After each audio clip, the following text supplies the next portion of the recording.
Good afternoon, everyone. Bon après-midi à tous. Je déclare la séance ouverte et bienvenue à cette 8e rencontre du Comité permanent de la citoyenneté et de l'immigration de la Chambre des communes. Nous avons deux groupes d'experts avec des représentants du gouvernement aujourd'hui et je ne doute pas un instant du fait que nous aurons de nombreuses questions pour eux. Avant de vous présenter nos témoins pour aujourd'hui, je tiens à vous donner quelques rappels. Tout d'abord, nous vous demandons de bien vouloir attendre que je vous nomme avant de prendre la parole.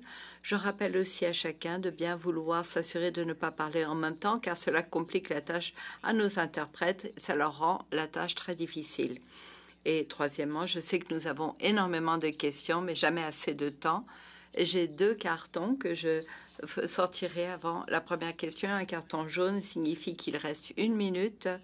Un carton rouge signifie que le temps est écoulé et que votre micro sera éteint.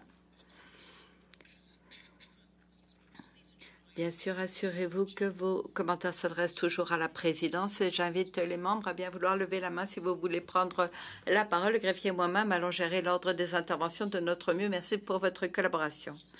Et maintenant, deux rappels rapides pour les membres du comité. Tout d'abord, lors d'une réunion à venir, sans doute devrions-nous parler de la date limite pour les mémoires pour le système d'immigration du Canada. C'est simplement faire preuve de prudence que de cibler une date. Donc, je vous avise qu'il faudra en discuter. Puis, deuxièmement, il nous faut mettre de côté que ce soit 10 ou 15 minutes pour donner des instructions de rédaction aux analystes pour l'étude sur le programme des étudiants internationaux et les permis d'études. Alors, je vous rappelais ces quelques éléments.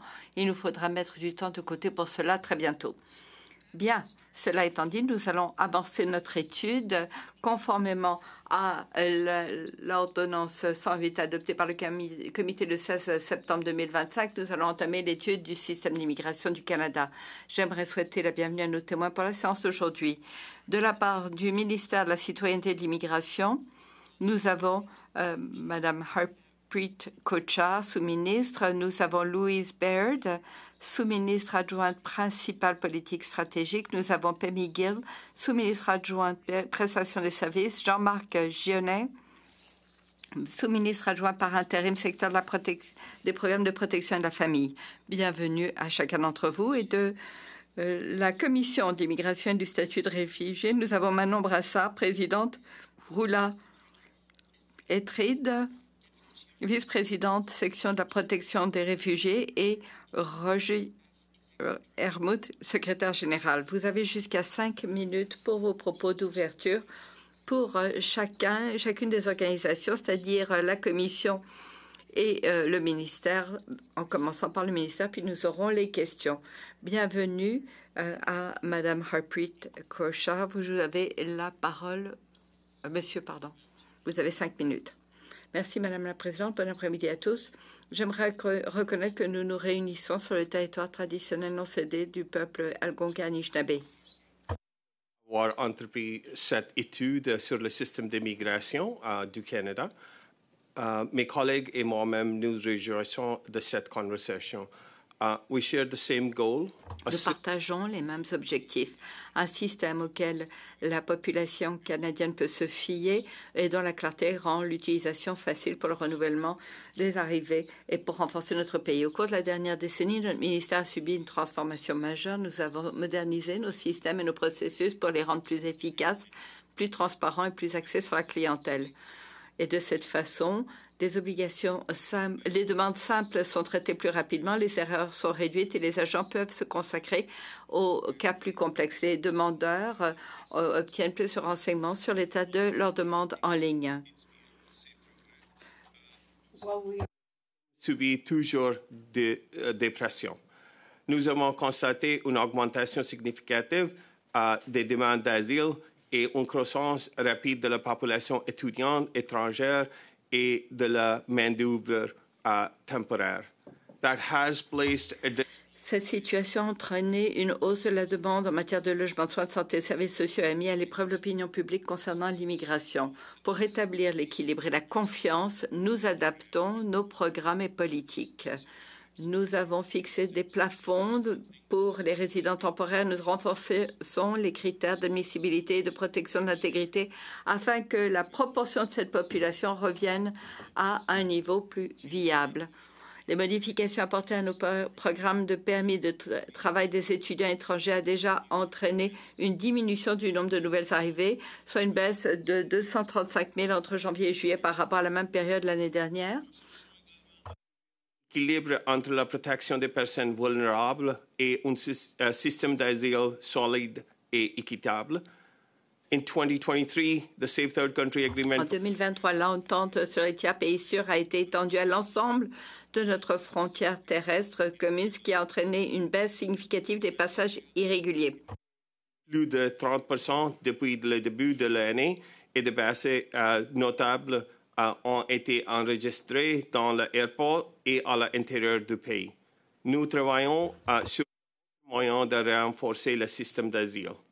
New rules in Bill C-12. Les nouvelles règles du projet de loi C-12 feraient en sorte qu'une demande d'asile ne puisse être déférée à la Commission d'immigration et du statut de réfugié si elle est présentée plus d'un an après l'arrivée initiale de la personne au Canada ou si la personne traverse la frontière après les points d'entrée en présence après l'entente de tiers pays sud. Ces réformes décourageraient l'utilisation abusive du système, la protégeraient d'éventuelles vagues de demandes. De manière plus générale, IRCC accorde la priorité absolue à la sécurité et à l'intégrité de tous les programmes. Toutes les personnes qui demandent à venir au Canada font l'objet d'un filtrage minutieux. Nous travaillons avec l'Agence des services frontaliers, le SCRS et la GRC pour l'application. De le partage d'informations avec les partenaires et à améliorer les outils permettant à nos agents et agents de prendre des décisions avisées. Le gouvernement présentera bientôt son rapport annuel sur l'immigration. Celui-ci contiendra nos objectifs pour 2026 et les projections pour 2027 et 2028, tant pour la résidence permanente que temporaire.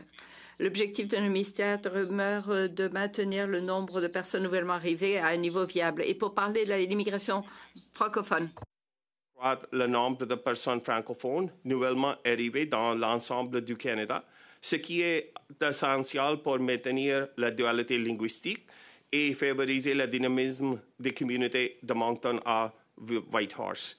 Madam Chair, Madame la Présidente, membre du comité, notre ministère continue de s'adapter, de se moderniser pour répondre aux besoins du Canada tout en gardant l'équité et la confiance du public au cœur de toutes nos activités. Merci. Je serai heureux de répondre à vos questions. Merci. À temps record. Merci beaucoup. Et maintenant, nous avons Madame Brassard de la Commission. Vous avez 5 minutes. Madame la Présidente, membre du comité, merci de nous inviter à prendre la parole au sujet de la Commission aujourd'hui.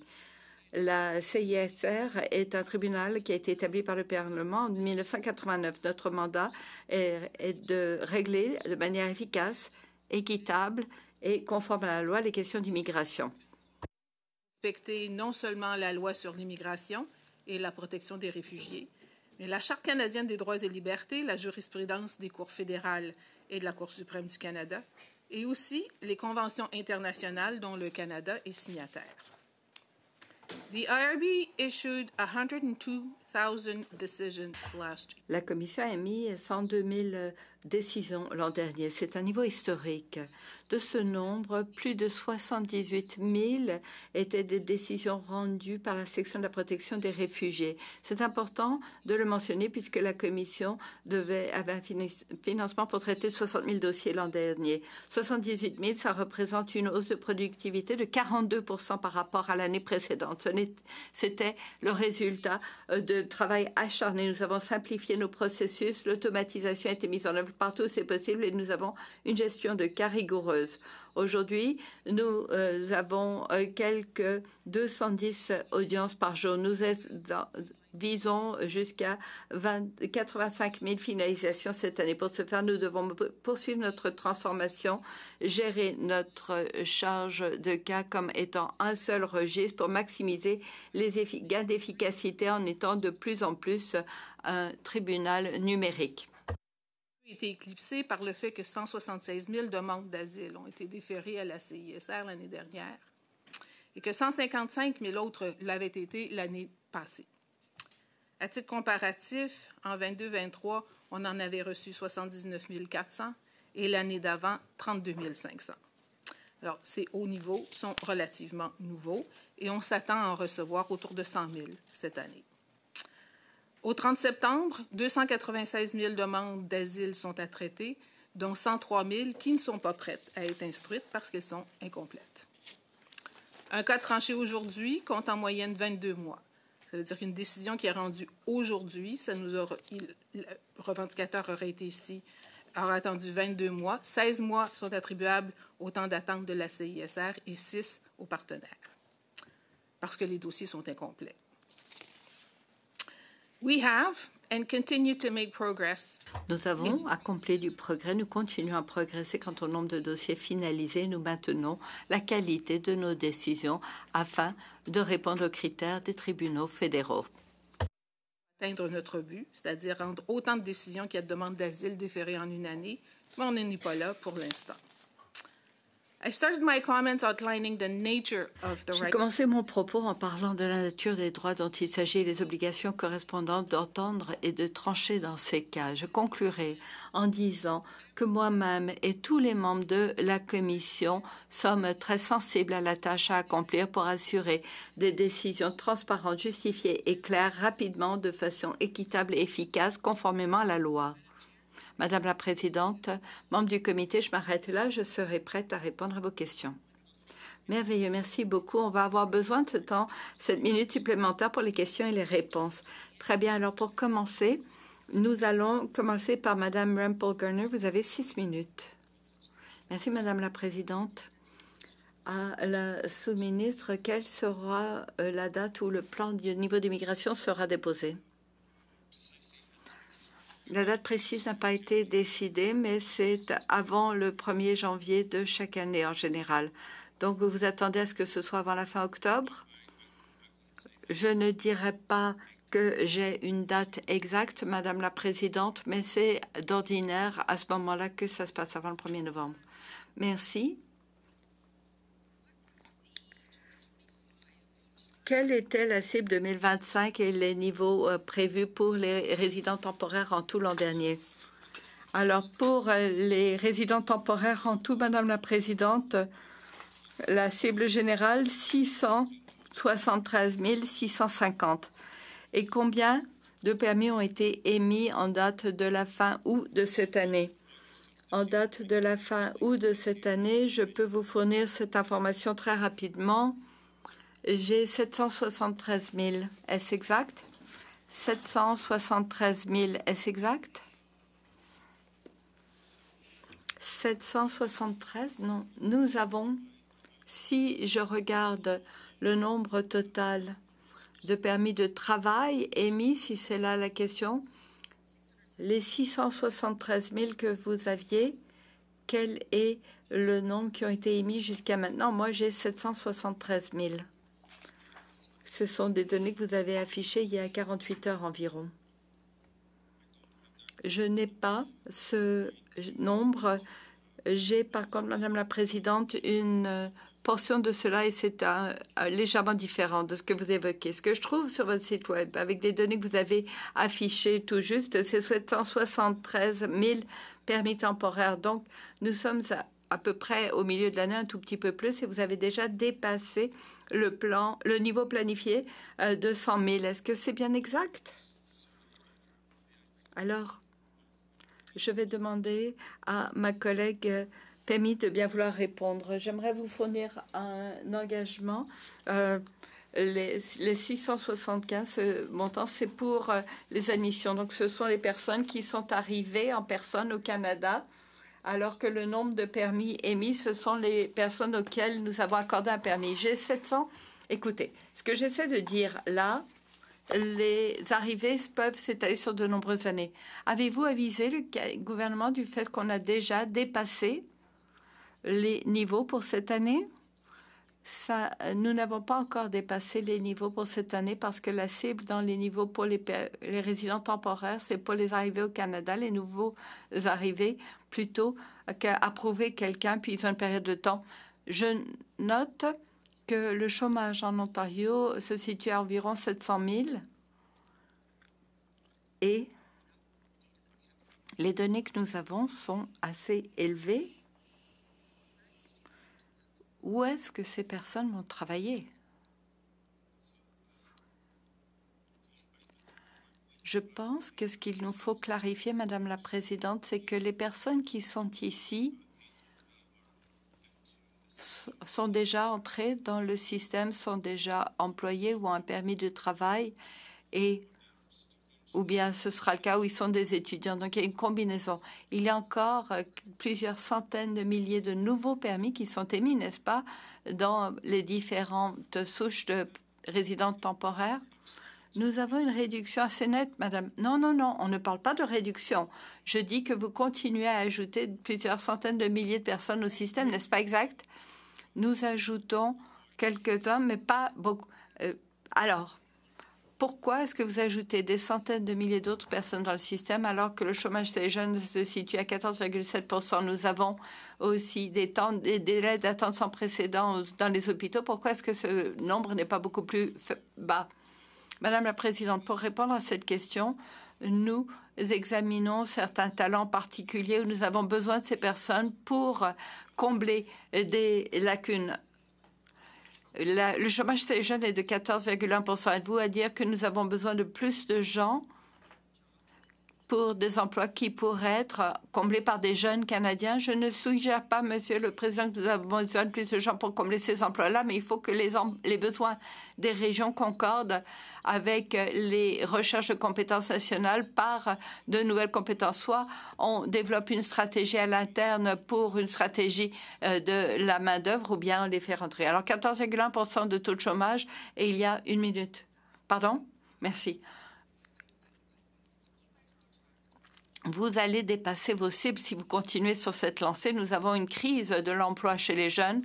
Avez-vous conseillé le gouvernement pour qu'il marque une pause ou marquer une pause là des travailleurs étrangers temporaires, de ces permis pour tout ce qui n'est pas du domaine de l'agriculture ou des pêcheries? Est-ce que vous leur avez conseillé de le faire? Pourquoi accepter encore des permis pour des personnes qui pourraient pour des emplois qui pourraient être comblés par des étudiants? Ce que j'ai mentionné plus tôt, c'est que nous essayons de faire rentrer surtout ces personnes dont nous avons... Mais pourquoi est-ce que vous ne pariez pas sur les Canadiens? J'invoque le règlement. Oui, le témoin essaie de répondre et il a été interrompu au milieu de la phrase. Est-ce qu'on pourrait avoir des réponses complètes aux questions? Est-ce qu'on pourrait laisser les témoins compléter leurs réponses? Je pense que ce serait très utile au fin d'avoir le témoignage. Là-dessus, avant que vous décidiez, Madame la Présidente, je sais que mes collègues de l'autre parti n'aiment pas cette question parce que il s'agit du fait que le gouvernement dépasse le nombre de permis à tel point que les étudiants canadiens ne trouvent pas d'emploi. Le fait que je demande pourquoi on ne parie pas sur l'avenir des Canadiens, ça a trait au sujet et j'aimerais que le sous-ministre clarifie pourquoi on continue à émettre de tels permis. Merci, Madame. Un instant, s'il vous plaît. Un instant, s'il vous plaît, de part et d'autre. Ce ne sont pas des rappels au règlement. Je vais accorder 10-12 secondes à M. Kocha pour répondre. C'est un point de privilège. Oui, M. Zoberi. J'ai juste entendu des choses qui portent sur ce que les libéraux pensent ou ne pensent pas. Moi, je n'ai jamais exprimé mon point de vue. Ce n'est pas un point de privilège ni un rappel au règlement. Est-ce que je peux invoquer le règlement justement là-dessus? À chaque réunion, lorsque je pose des questions difficiles aux représentants sur les politiques d'immigration, mes collègues du côté libéral, à chaque fois, ce n'est pas un rappel au règlement. Oui, ça l'est. C'est un manque de décorum. Mes collègues, Madame Rempel-Garner, ce n'est pas un rappel au règlement. Monsieur le ministre, vous avez 10 secondes pour répondre à la question. Ensuite, nous allons passer à la suite. Sur Ce que je disais, c'est que, oui, nous nous concentrons sur la rétention sur la main-d'œuvre locale pour pouvoir combler les postes. Mais vous importez des centaines de milliers de travailleurs. S'il vous plaît, madame, ne parlez pas par-dessus le ministre. Vous avez 5 secondes. Allez-y. Ce que nous faisons, c'est essayer d'importer des compétences qui ne sont pas disponibles au Canada. Merci. Madame Zaïd. Juste rappeler au comité, vous l'avez fait brièvement, mais que nos fabuleux et fabuleuses interprètes qui font un travail exceptionnel et absolument nécessaire pour respecter la loi sur les 2 langues officielles. Lorsque tout le monde parle en même temps, je comprends que vous comprenez entre unilingue anglophone. Il y a des gens à la maison qui essaient de suivre la discussion et qui sont malheureusement incapables de le faire. Et aussi, pour la santé et la sécurité de nos interprètes, je demanderai à tout le monde de peser sur son petit bouton quand c'est le temps de parler, puis de ne pas parler tout le monde en même temps. Ça ferait plaisir aux oreilles de tout le monde et pour la santé et sécurité de nos chers employés de la Chambre. Merci. Thank you for that reminder, Monsieur Brunel-Duceppe. Okay. Merci beaucoup pour ce rappel. Madame Zaïd, merci. Merci aux témoins. Merci, Madame la Présidente. Merci aux témoins de comparaître ici. Ma prochaine question porte aux représentants d'IRCC. J'aimerais parler des réfugiés palestiniens à Gaza avec des liens avec le Canadien. Il y a eu beaucoup de promesses et d'espoirs, mais très peu de personnes ont effectivement réussi à arriver au Canada par le biais de ce programme. Certaines personnes qui ont réussi à se rendre jusqu'en Égypte sont restées sur place et n'ont pas réussi à quitter l'Égypte. Que fait votre ministère pour faciliter le passage vers le Canada pour les personnes qui cherchent l'asile au Canada dans le cadre de ce programme? Madame la Présidente, nous avons créé un programme qui allait permettre à environ 5 000 personnes de rentrer au Canada par le biais de ce programme. Malheureusement, il fallait passer par un examen minutieux qui consistait à se remettre entre les mains d'une agence de sécurité israélienne. Et il n'y a que 2 frontières qui étaient ouvertes. Comme Rafah a été fermé depuis quelques mois, les gens n'ont pas réussi à sortir de la frontière de Rafah. Par contre, les personnes qui ont réussi à sortir par d'autres voies, nous avons traité leurs demandes au Caire. Nous avons procédé à la prise de données biométriques et nous les avons amenées au Canada. Nous avons pu faire entrer environ 700 personnes au Canada, mais ce sont des conseillers et les personnes qui ont réussi à sortir par leurs propres moyens. L'autre frontière de Gaza n'était pas censée être un passage pour des particuliers, c'était censé être un passage pour l'approvisionnement. Et nous avons réussi à faciliter le passage de certaines de ces personnes avec l'aide d'Israël et de Jordan, notamment pour les personnes qui ont des besoins médicaux, qui sont dans des situations d'urgence médicale, ou les personnes qui ont des enfants. Ça a été réussi. Depuis le cessez-le-feu, nous attendons d'avoir un signal clair pour que nous puissions aller de l'avant avec notre plan pour les 5 000 personnes prévues. Il y a beaucoup de préoccupations que j'entends de la part des commettants. Beaucoup de personnes payent pour que les membres de leur famille restent au Caire. Et c'est une grande préoccupation pour la communauté et mes commettants. J'ai aussi rencontré des représentants iraniens et soudanais. Quel est votre message pour les membres de ces communautés qui veulent être réunis avec leur famille? J'ai entendu des groupes de la communauté sur Annie qu'il y a 99 mois de temps de traitement. Madame la Présidente, encore une fois, pour cet aspect particulier, c'était un programme spécial que nous avons lancé de façon à ce qu'il n'y ait pas de plafond. Nous avons facilité les demandes en fonction des disponibilités que nous avions dans le plan annuel d'immigration. C'est un modèle avec une capacité fixe et notamment ça s'adresse aux personnes pour des motifs humanitaires. Et c'est là que nous avons des contraintes et nous ne pouvons traiter ou approuver qu'un nombre limité de personnes qui rentrent dans ces niveaux. C'est pourquoi le temps de traitement semble très long. Merci. Ma prochaine question, et je pense que tous les membres ici sommes d'accord, qu'il y a la charge de travail est due au filtrage de sécurité. Certains dossiers prennent des années. Le traitement semble être un trou noir et il n'y a aucune reddition de comptes et aucune transparence. La SFC et les représentants, mais surtout pour l'IRCC, est-ce qu'il y a des réformes que vous allez mettre en place pour pallier à tout cela? Nous travaillons étroitement avec la SFC et d'autres collègues de la sécurité pour voir quels sont les indicateurs de risque afin de déterminer le degré de filtrage de sécurité qui est nécessaire. La SFC va pouvoir vous expliquer tout cela, mais nous avons aussi des hauts fonctionnaires qui collaborent pour régler ces paramètres afin de faciliter et nous intéresser aux indicateurs de risque au cas où nous devrions les appliquer de façon plus contraignante. Merci. Merci, Madame la Présidente. Merci aux témoins de venir comparaître aujourd'hui pour cette importante étude. Ma question sera pour le sous-ministre de l'Immigration, des Réfugiés et de la Citoyenneté. Monsieur le sous-ministre, est-ce que vous connaissez Monsieur Pierre Gay?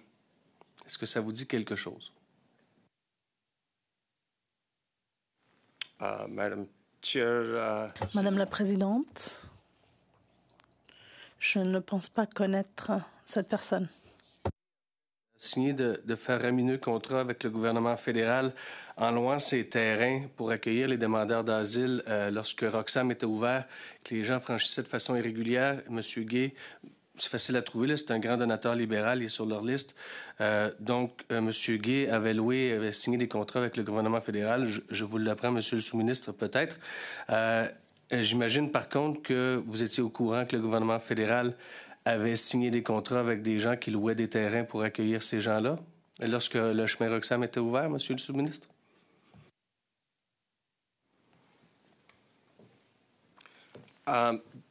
Madame la Présidente, c'est quelque chose dont je ne suis pas au courant parce que le premier contact avec quelqu'un qui aurait traversé la frontière aurait été avec la SFC. Le chemin Roxham a été fermé. Est-ce que ces contrats-là du gouvernement fédéral avec M. Pierre Gay ont pris fin?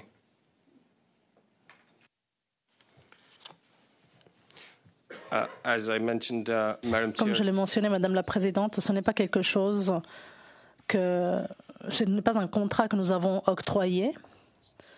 C'est peut-être des partenaires du gouvernement fédéral qui pourraient répondre à cette question. Ne se soucie pas à savoir si... Parfait, il n'y a aucun problème, Monsieur le sous-ministre. En ce qui concerne Immigration, Réfugiés, Citoyenneté Canada et la répartition des demandeurs d'asile, combien de demandeurs d'asile ont été répartis du Québec vers d'autres provinces? Ventilés par province.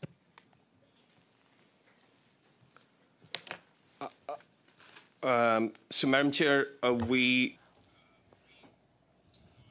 nous n'avons pas des chiffres de migration secondaire, mais nous pensons que, en regardant les chiffres précédents, par exemple de 2024, il y a eu environ 12 à 14% qui se sont dirigés vers d'autres provinces à partir de Québec. Donc une migration secondaire.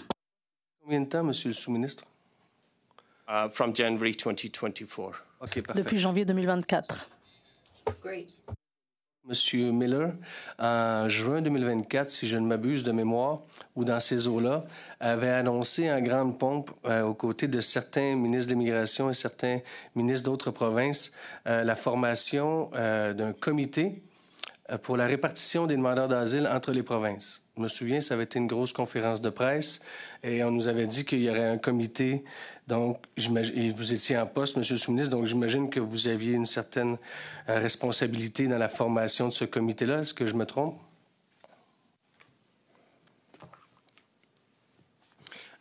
Madam Chair, that is right. Madame la Présidente, c'est vrai. Ça a été mentionné par le ministre de l'époque qu'il y aurait un comité interprovincial afin de s'intéresser au rétablissement des demandeurs d'asile. Formation de ce comité-là, Monsieur le sous-ministre? Madam Chair, the committee was Madame set la up. Présidente, ce comité a été mis en place par le ministre et ils ont eu 3 réunions dans ce contexte. Et qui a participé à ces rencontres-là? Est-ce que vous êtes en mesure de nous le dire? That meeting with the minister was La réunion pour les ministres a été menée par le ministre et j'ai pu participer, mais nous pouvons vous donner les informations car nous avons le procès verbal et nous pouvons vous dire combien de provinces ont participé. La plupart des provinces ont participé. Québec était un observateur, avait un rôle d'observateur. Procès-verbaux de toutes ces rencontres-là, est-ce que vous pouvez en assurer le comité et dans combien de temps on va pouvoir avoir accès à ces procès-verbaux? Il reste 1 minute. I promised to. J'ai promis que j'allais répondre à vos questions et nous allons vous donner le nom les provinces qui ont participé. Je vous dis simplement que nous avons conservé le procès verbal, mais nous pouvons vous donner les informations pour dire qui a participé et comment ça a été mené. Résultat de ce comité-là en matière de répartition des demandeurs d'asile? Madam Chair, there was a. Il y a eu des résultats mixtes. Certaines provinces qui s'intéressaient à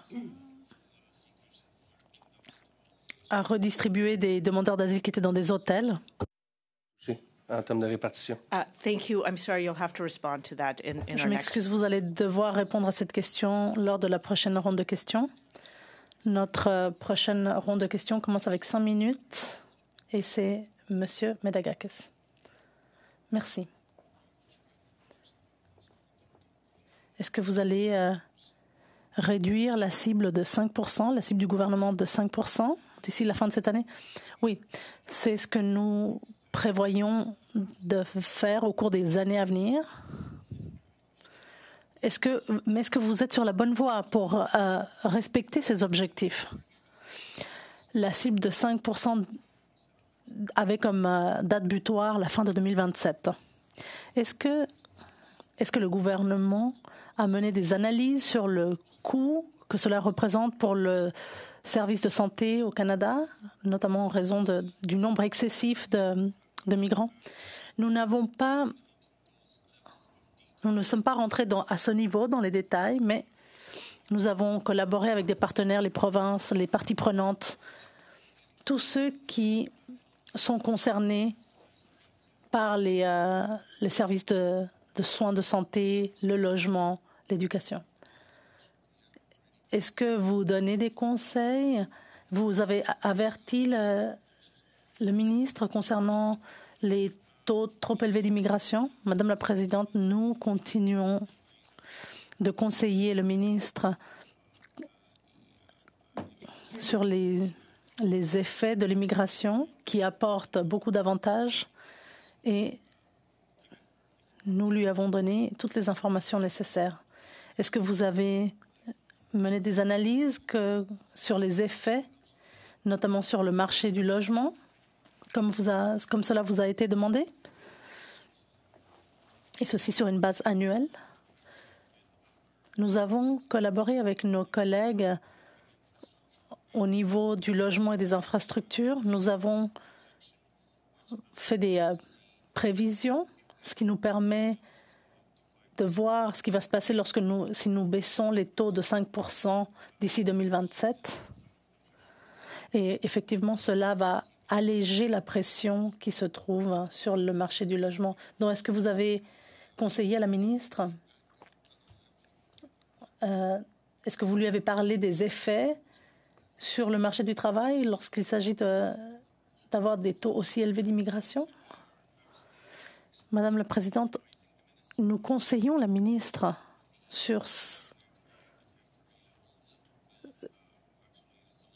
les résultats des niveaux pour les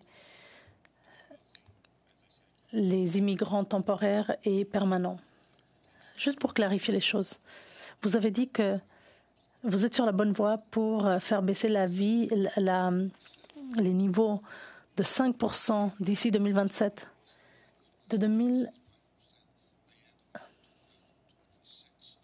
En fait, ici, on dit que le taux doit baisser, les niveaux doivent baisser de 5% d'ici 2026.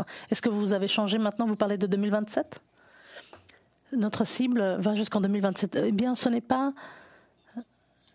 ce que le plan de 2025 à 2027 sur les niveaux d'immigration indique. Les estimations du gouvernement concernant les personnes qui vivent au Canada sans statut légal, qu'en est-il? Madame la Présidente, nous comptons par Statistique Canada et le recensement, mais nous n'avons pas d'estimation des personnes qui sont au Canada et qui n'ont pas un statut particulier au Canada. Nous n'avons pas ces informations-là. Donc, vous n'avez aucune information. Ces personnes se promènent dans la rue et ils n'ont aucun statut légal au Canada. Madame la Présidente, ce n'est pas l'information que nous recueillons. Une minute. Donc, est-ce que vous avez une idée des personnes qui sont au Canada qui sont entrées au Canada par le permis de travail temporaire et qui ne travaillent pas? Nous avons des informations sur le nombre de personnes qui ont reçu un permis de travail temporaire. Et ça, c'est sur la base de ce que nous avons fait au cours des dernières années par l'EIMT. Nous sommes responsables de fournir les permis, mais nous ne surveillons pas pour savoir s'ils sont dans des emplois particuliers. C'est les services d'application de la loi qui s'occupent de cela. Merci. Maintenant, nous avons M. Zouberi pour 5 minutes. Merci aux fonctionnaires d'être ici aujourd'hui. J'aimerais poursuivre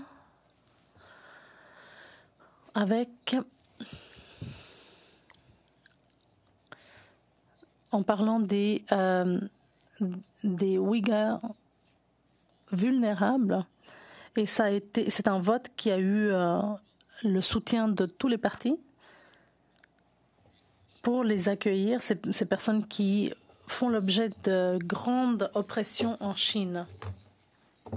Je suis très heureux que le gouvernement en 2023, dans le plan de niveau, ait indiqué que les Ouïghours seraient réétablis au Canada. Ils sont vulnérables. J'ai rencontré certains qui sont venus au Canada grâce à ce programme. Ils sont extrêmement reconnaissants envers le Canada et les Canadiens qui leur fournissent sécurité, sûreté. Ils disent que c'est la toute première fois qu'ils aient goûté à de telles choses de leur vie, dans certains cas. J'aimerais vous demander quel est le progrès en ce qui concerne la mise en œuvre de M62 qui en appelait à ce que 10 000 Ouïghours vulnérables soient réétablis au Canada à partir de tiers pays. Alors, quel est le progrès accompli et quelles sont les attentes à venir quant à la mise en œuvre de cette motion parlementaire? Merci, Madame la Présidente. Je voulais simplement tout d'abord dire que nous sommes préoccupés par les violations graves des droits de la personne qui affectent les Ouïghours. Nous n'avons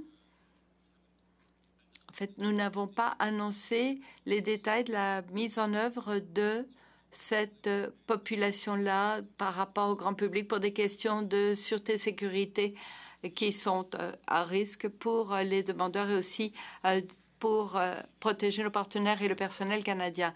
Ce que nous pouvons vous indiquer, c'est qu'en date du 13 septembre de cette année, plus de 140 personnes sont arrivées ici au Canada et le ministère a reçu des demandes de la part de plus de 740 personnes de plus et ces demandes sont en traitement. Notre première priorité, quand je vous dis cela, c'est la sécurité des Ouïghours qui vivent peut-être dans la crainte, qui craignent d'être retournés contre leur volonté. C'est la raison pour laquelle nous ne fournissons pas beaucoup de détails au sujet du travail qui se fait pour offrir de la protection à ces personnes parce que cela pourrait causer des risques supplémentaires pour eux. Mais nous continuons à suivre les nombres et nous continuons à travailler pour les amener ici. Et comme je l'ai dit, c'est 640 en progrès. J'aimerais souligner l'importance de ce programme puisque c'est le seul, à mon savoir, qui fasse l'objet d'une motion en Chambre des communes pour appuyer le travail que vous faites. Et je tiens à vous remercier vous-même et les ministres qui ont été responsables de ce dossier au fil du temps, ainsi que tous ceux qui travaillent à ce programme. Je tiens à vous l'exprimer. J'espère qu'à votre tour, vous pourrez remercier vos collègues et leur exprimer l'importance de pleinement mettre en œuvre cette motion. J'aimerais revenir à la question du Soudan. Le Soudan, comme l'a dit l'ONU, est en crise humanitaire la plus grave qui affecte 16 millions de personnes. 12 millions ont été chassés de leur foyer. Ils affrontent de graves dangers. La famine, des menaces pèsent sur leur vie. Les femmes sont agressées et les hommes perdent aussi la vie. 1 minute. Je voulais demander, pour revenir sur la question de ma collègue, que faites-vous pour faciliter le rétablissement de cette deuxième population profondément vulnérable? Merci. Vous avez 40 secondes environ. Merci, Madame la Présidente. Comme je l'ai indiqué plus tôt, le Canada se préoccupe vivement de cette crise. Quelques observations avec le peu de temps disponible. Dès le départ de la crise, IRCC a immédiatement accordé la priorité à ces demandes de résidence temporaire pour ceux qui sont payés pour que les familles restent réunies. Nous avons facilité les déplacements et des documents de voyage sans frais pour ces personnes dans zone de conflit, ainsi que nous avons renoncé aux frais pour les aspects biométriques, pour les visas, pour les membres de famille et pour ces résidents. Merci, je suis désolée, mais votre temps est écoulé. Vous allez devoir répondre peut-être au prochain tour. 2 minutes et demie pour Monsieur Brunel-Duceppe. C'est à vous.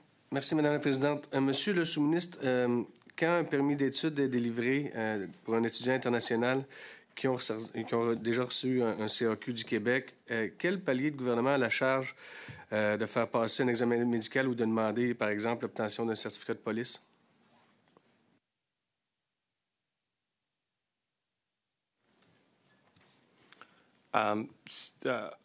Madam Chair, Madame la Présidente, toute personne qui entre au pays est assujettie à un examen médical ainsi que la sécurité. Le ministère a la responsabilité de demander ces documents-là. Est-ce que c'est le vôtre? This is my department. C'est mon ministère, en effet.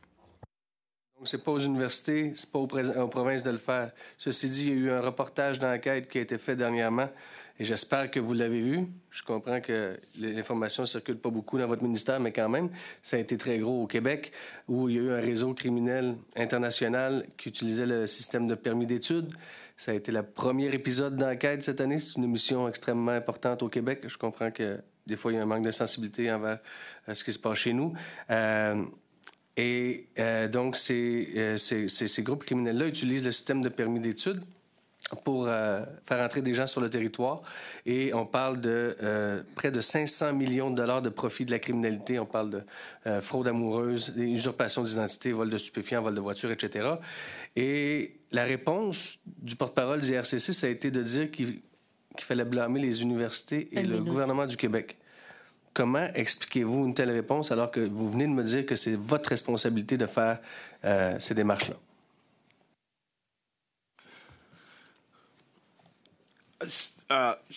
Madam Chair, alors, Madame la Présidente, nous sommes responsables en ce qui concerne de faire le suivi s'il y a de telles situations, y compris les préoccupations par rapport à la fraude. Porte-parole a blâmé les universités et le gouvernement du Québec alors que vous venez de me dire que c'est votre responsabilité. Comment vous expliquez que votre porte-parole ait répondu ça suite au reportage d'enquête?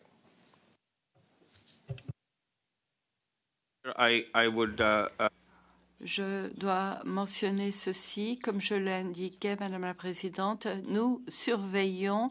Nous ne sommes pas l'agence d'application dans ce cas-ci. Nous partageons toute l'information avec l'Agence des services frontaliers et la GRC. Et c'est là les mesures de procédure. Merci. Nous avons maintenant 5 minutes pour Monsieur Redekop. Merci, Madame la Présidente. Merci à l'équipe présente aujourd'hui. Dans le cartable de la ministre, on voit les catégories humanitaires et par compassion jusqu'à 15 ans. Et dans ce site web, on dit plus de 10 ans. Ça inclut les gens de Hong Kong, de l'Ukraine, du Soudan, tous ceux que nous avons invités dans notre pays. Maintenant, le gouvernement, en toute fin pratique, dit que ces dossiers ne seront jamais traités. Monsieur Soumis, c'est raisonnable que quelqu'un qui arrive au Canada attende 15 minutes pour ce processus. Madame la Présidente, je vais démarrer. Si vous avez besoin d'autres précisions, je me tournerai vers mes collègues ici. Mais nous avons commencé à mentionner sur notre site web les délais de traitement à venir. C'est-à-dire que si vous faisiez une demande aujourd'hui, voilà le temps qu'il faudrait pour obtenir ce visa. Oui, je comprends bien ça. Pensez-vous que ce soit raisonnable que de faire attendre 50 ans pour qu'un dossier soit traité? Madame la Présidente, je dirais d'une part que tout dépend du nombre de places disponibles, c'est-à-dire la décision du niveau d'immigration. D'accord. Alors c'est oui, dans ce cas, vous pensez bel et bien que c'est raisonnable d'attendre si longtemps. Madame la Présidente, j'invoque le règlement. Vous invoquez le règlement? Le sous-ministre n'a pas dit cela. Notre collègue a de l'expérience, mais il prête des intentions aux témoins. Ça n'est pas un rappel au règlement. Monsieur Redekop, votre temps reprend. Alors, j'imagine que c'est bel et bien un oui. Alors, sous-ministre, avez-vous avisé le gouvernement qu'il est temps d'arrêter d'accepter des réfugiés qui ont été sélectionnés par les Nations Unies? Vous devez plutôt tenir parole par rapport aux personnes persécutées de Hong Kong, de l'Ukraine, du Soudan qui sont déjà au Canada. Merci pour la question. Je pense, comme ça a été indiqué plus tôt dans le contexte de la planification des niveaux d'immigration, il nous faut trouver le juste équilibre entre toutes les différentes voies et les engagements que nous avons pris, y compris pour Hong Kong, le Soudan, mais aussi pour les Nations Unies et ces réfugiés que nous acceptons. Alors, ce que vous dites, dites-moi si je me trompe, c'est que nous allons continuer à faire entrer des gens, même alors que nous avons de nombreuses personnes dans le pays en ce moment qui essayent de se livrer à cette catégorie humanitaire. C'est ce que j'entends et ça va continuer. Madame la Présidente, ça n'est pas de cette façon que nous faisons les choses. Ce que nous faisons, c'est que nous n'avons pas de plafonnement, nous n'avons pas de contrôle sur la catégorie des demandeurs d'asile. C'est un endroit où les personnes rentrent. Madame la Présidente, pardon d'interrompre, mais Il s'agissait de programmes précis. Ça n'était pas des demandeurs d'asile de façon générale. C'était le programme pour Hong Kong et autres programmes, des programmes précis sans nombre. Madame la Présidente, c'est ce que nous tentons de faire. Ces nombres qui ont été traités jusqu'à maintenant. L'Ukraine, c'est un programme temporaire, par exemple. Et si vous voulez devenir résident permanent, vous devez faire une demande par le biais des niveaux économiques. Et il faudra ce nombre d'années parce qu'il y a un nombre limité de places dans ce plan des niveaux. Merci. Serait-il possible de déposer auprès du comité des catégories par différents volets? Combien ont été traités en 2024-2025 pour les 2 dernières années? Est-ce que vous pouvez fournir cela? 1 minute. Pardon, est-ce que je peux être très précis? Vous cherchez les données des 2 dernières années, 2024-2025? Les 2 dernières années. L'année 2024, l'année 2025. Nous allons fournir cela. Vos propres règles disent que si quelqu'un donne des conseils en immigration, ils doivent être titulaires d'un permis pour ce faire. C'est exact? Oui, c'est exact. Alors pourquoi permettre aux collèges ou aux établissements d'apprentissage de se servir d'agents sans permis pour orienter les personnes vers notre système? Madame la Présidente, notre capacité à faire cela outre-mer, nous n'avons pas, en fait, d'autorité par rapport à ce qu'il se fait outre-mer. Nous n'avons de l'autorité qu'au Canada et c'est ce qui nous limite. Seuls les experts conseils inscrits peuvent offrir de conseils. Ce qui se passe à l'extérieur du Canada, malheureusement, nous n'avons donc pas de contrôle sur les établissements d'apprentissage au Canada. Est-ce qu'on ne peut pas leur dire à eux comment faire les choses? Absolument, Madame la Présidente, nous leur donnons des consignes très claires quant à savoir ce que ça signifie, s'il y a une fraude détectée, qu'est-ce qu'il va en découler, qu'est-ce que ça signifie. Mais encore une fois, comme je l'ai mentionné, nous n'avons pas le contrôle à l'extérieur du pays. Merci, Monsieur Kochar. Monsieur Redekop, vous avez maintenant 5 minutes, Monsieur Fragiskatis. Merci, Monsieur le Sous-ministre. Monsieur le Sous-ministre, je vais vous permettre de conclure quant à cette réponse sur les temps de traitement et les niveaux. Les niveaux établis dans le plan des niveaux, et ça a une incidence sur les délais d'attente. Je pense qu'il y a un lien important là, et je voudrais que vous puissiez l'exprimer officiellement au fin du procès verbal. Merci, Madame la Présidente. Comme c'est le cas chaque année, quand nous établissons un plan de niveau pour les résidents permanents, c'est subdivisé en catégories économiques, fait réunification des familles et les questions humanitaires, et nous consacrons des nombres pour cela. C'est soumis au Parlement et c'est de cette façon que nous exécutons cela. Alors l'an dernier, c'était 485 et nous avons eu 483 000. Pour cette année, c'est 395 et c'est ce que nous ferons. Dans cette catégorie, nous avons aussi une sous-classification, c'est le nombre de ceux-là qui pourraient relever de la catégorie humanitaire et par compassion et combien seraient des personnes protégées. Et selon ça, c'est le niveau qui est attribué pour ces groupes vulnérables particuliers qui sont au Canada, Hong Kong, Soudan, Gaza, Hong Kong, Soudan et toute autre personne qui voudrait faire partie de ces programmes et ils se verront attribuer ces places. Ce sont un nombre de places limité, mais cependant, il y a des personnes qui sont déjà en file et s'il y a l'opportunité pour nous de les faire avancer rapidement, si il y a une augmentation des niveaux, c'est de cette façon que nous pourrons gérer cela. Si ce n'est pas le cas, il s'agit d'une situation, c'est le premier arrivé, premier sorti, et c'est de cette façon que nous déterminons combien de personnes pourront rentrer et devenir résidents permanents dans un modèle de capacité fixe. Merci. Puisqu'on parle de ces plans, celui de 2025 à 2027 parle de niveau de 2025, 673 000 plus, comme nous l'avons entendu aujourd'hui. Plutôt, il y avait une question au sujet de 700 000, ou donc un nombre supérieur. Et il y a eu des échanges, et je pense que le comité a besoin de clarté à cet égard. Sous-ministre, la question s'adresse à vous ou à votre collègue comme vous souhaitez. Je vais répondre pour cette question, Madame la Présidente. Le nombre total de nouveaux arrivés ciblés pour 2025, 673 650 pour être précis. Et dans ce contexte, nous planifions que 367 750 soient des permis de travail et 305 900 pour les permis d'étudiants.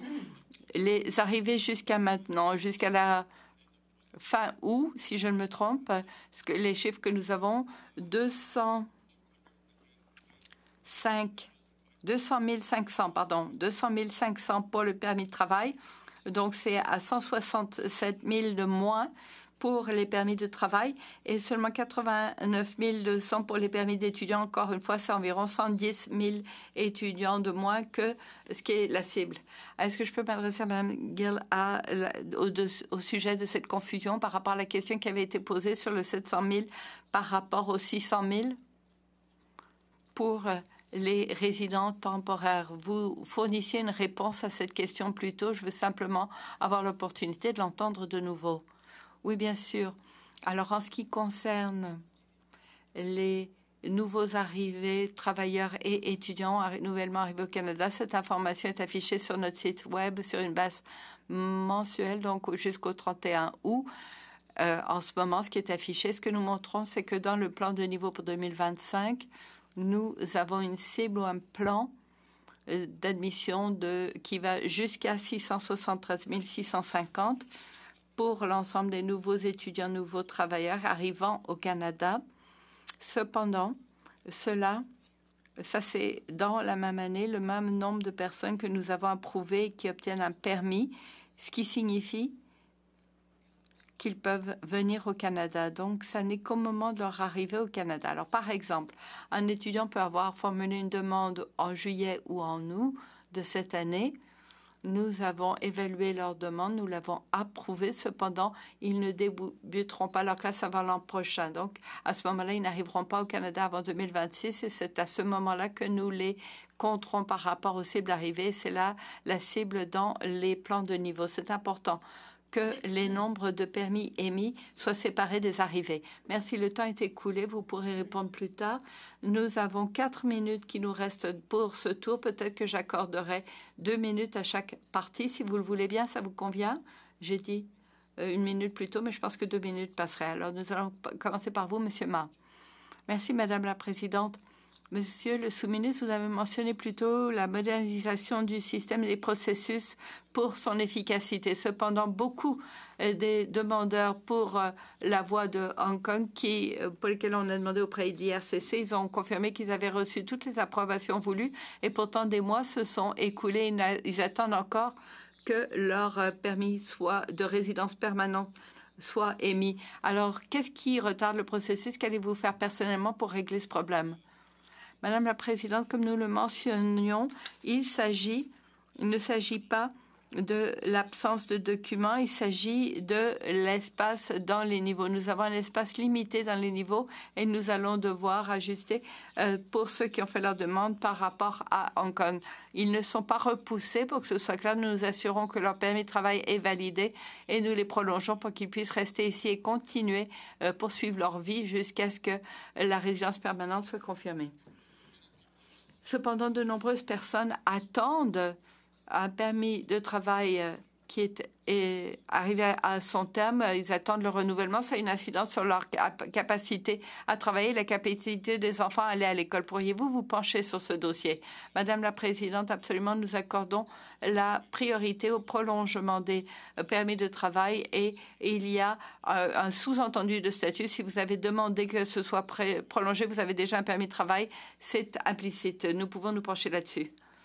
Merci. Dernière observation, il s'agit de ce statut qui est conservé. Ça n'est pas clair. La plupart des universités, des employeurs ne comprennent pas bien ce que cela signifie et cherchent un permis de travail approuvé. Est-ce que vous pouvez clarifier tout cela ou accélérer l'émission de ces permis? Nous allons réduire le temps de traitement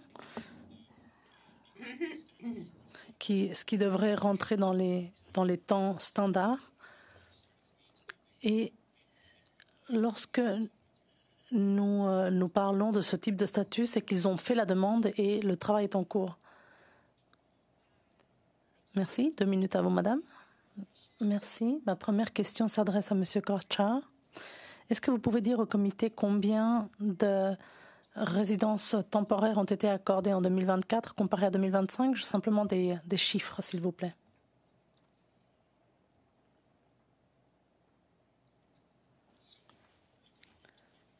Vous voulez les permis de travail ou la résidence temporaire approuvée pendant la même période de janvier à août? On avait 5 millions. Ça, c'est pour 2024. Et pour 2025, donc, ce que vous voulez, c'est l'information que nous avons en ce qui... C'est la comparaison entre janvier et août. Donc, il y avait 5 millions, 5,022 millions pour l'ensemble. Et puis, pour la même période en 2025, nous avons 4,39 millions. Donc, ça, c'est la comparaison entre 2024-2025 pour la période de janvier à août. Ma prochaine question est pour la Commission. Est-ce que vous pouvez nous dire quelle est la tendance pour la réduction des demandeurs d'asile qui sont arrivés ici comparé à l'année dernière et les années précédentes? Comme vous le savez, nous ne contrôlons pas l'accueil. Nous gérons les dossiers à mesure qu'ils nous sont transmis. Ce que je peux vous dire, c'est que entre l'accueil de 155 000 et 160 000, c'était des chiffres records. Maintenant, nous voyons des chiffres qui sont environ 100 000. Merci. Maintenant, nous avons 2 minutes avec M. Brunet-Duceppe. Madame Brassard, bienvenue au comité. Il y a plusieurs groupes de défense des droits des migrants qui nous ont contactés récemment suite au dépôt par le gouvernement du projet de loi C-12. Je sais que normalement, logiquement, ça affecte, si C-12 passe tel qu'il est rédigé présentement, ça va grandement affecter votre façon de faire, votre façon d'agir, puisqu'il y aura des changements. Est-ce que... je comprends que vous ne pouvez pas nécessairement vous positionner sur une législation du gouvernement, mais est-ce que vous pouvez dire au comité, j'imagine que vous l'avez quand même analysé, ce document-là, est-ce que vous pouvez dire au comité ce que ça voudra dire pour vous, les changements que vous devrez faire à l'interne au niveau de la structure de votre organisation si C-12 est mise en place? C'est un peu tôt pour le dire parce qu'on n'a pas encore vu la réglementation et beaucoup de choses dans la législation renvoient au règlement. C'est clair qu'on commence à regarder, par exemple, sur nos systèmes informatiques et les changements qu'on aura apportés là-dessus. Dans la mesure où il y a des changements sur les abandonments, donc ces audiences-là, il faudra s'adapter aussi à la nouvelle façon qui est prévue par la loi. Et on verra aussi comment s'organise la façon dont nous arrive le contenu des dossiers qui pourrait changer. Et j'ai cru comprendre que le ministre ne pourrait plus être convoqué devant vous. Comment vous voyez ça, ce droit-là qui serait soudainement donné ou en tout cas enlevé à certaines personnes qui auraient voulu avoir un témoignage du ministre ou de fonctionnaires devant vous?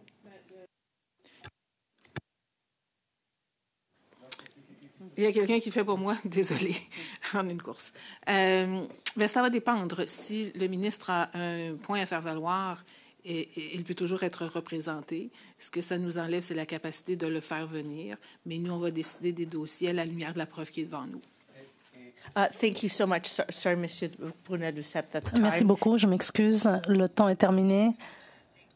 Je remercie tous les témoins de leur témoignage excellent au cours de la dernière heure. C'est allé très vite. Nous allons suspendre pendant 5 minutes pour permettre aux témoins de partir et que nous puissions accueillir les témoins du deuxième groupe d'experts. Merci.